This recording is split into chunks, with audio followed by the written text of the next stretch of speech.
Bagages en cabine, ce qui va changer dans les aéroports européens à partir du 1er septembre.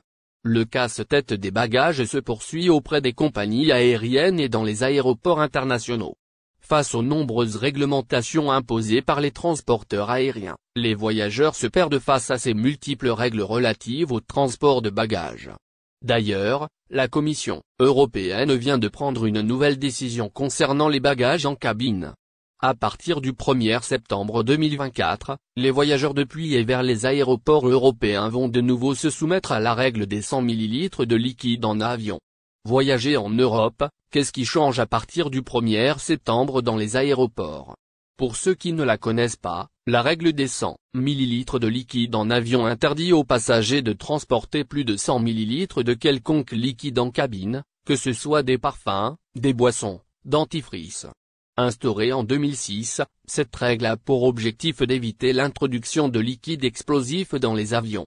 Début de l'année 2024, cette règle, qui concerne les bagages en cabine, a progressivement disparu dans certains aéroports en Europe, dont les deux parisiens de Roissy et d'Orly.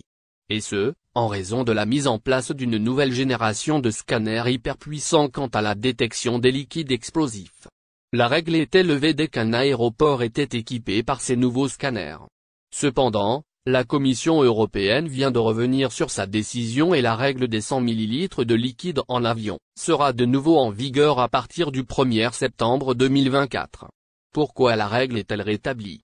Si la Commission européenne a décidé de rétablir cette loi, c'est parce que, quoique très rarement, les scanners échouent à identifier des liquides explosifs. Les failles détectées dans ces dispositifs d'expérimentation nécessitent un retour à l'ancien système de contrôle.